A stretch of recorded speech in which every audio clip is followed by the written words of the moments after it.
Magandang buhay mga bata! Ngayong araw ay ating tatalakayin ang araling video na may pamagat na gawaing di ka nais-nais na dapat iwasan upang mapangalagaan ang kapaligiran.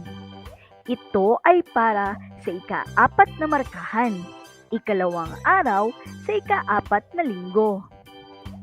Handa na ba kayo? Pag-aralan natin ano ang kahulugan ng kapaligiran. Ang kapaligiran ay tumutukoy sa mga bagay na makikita sa ating paligid. Ngayon, alam na natin ang kahulugan nito. Sa oras na ito, nais kong pagmasdan nyo ang mga larawan. Maaari nyo bang tukuyin alin ang nabibilang sa mga bagay na walang buhay at alin naman ang kabilang sa mga bagay na may buhay? Simulan na natin. Tandaan, isiping mabuti ang mga tamang sagot. Una, bato. Tama, walang buhay. Pangalawa, ibon. Tumpak, may buhay. Pangatlo, bulaklak. Magaling, may buhay.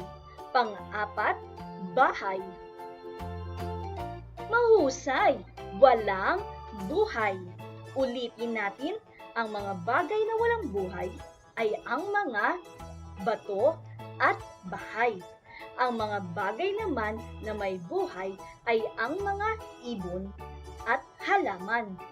Mahuhusay mga bata, palakpakan nyo nga ang inyong mga sarili. Atin nang talakayin ngayon ang mga maling pamamaraan na di na kailangang ulit-ulitin dahil nakakasira ng kalikasan. Dapat iwasang manira ng halaman. Dapat iwasan ang pagkakalat ng basura. Dapat iwasang mag-aksaya ng papel. Dapat iwasan ang pag-aaksaya ng kuryente. Dapat iwasan ang pagpuputol ng puno at halaman. At dapat iwasan ang pagsasayang ng tubig.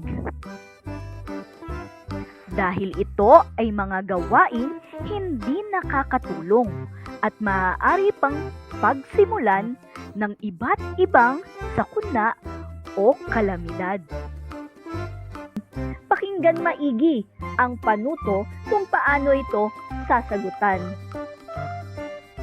Isulat sa patlang ang salitang tama kung ang mga larawan ay nagpapakita ng wastong gawain ng isang mabuting bata at mali kung hindi. Gawin sa kalakip na sagutang papel. Unang tanong, ikalawang tanong, ikatlong tanong, ika-4 na tanong. Ano ang inyong mga sagot? Ang mga tumpak na sagot ay ang mga sumusunod. Una ay mali, ikalawa ay tama, ikatlo ay mali, at sa ika-4 ay mali. Mahusay mga bata! Palakpakan ninyo ang inyong mga sarili. Ngayong natutunan nyo ang mga gawaing di nais-nais na dapat iwasan upang mapangalagaan ang kapaligiran, dapat pa ba natin silang tularan? Dahil hindi karapat-dapat, isa-isip at isa-puso ang mga salitang ito. Makinig at pakinggang mabuti.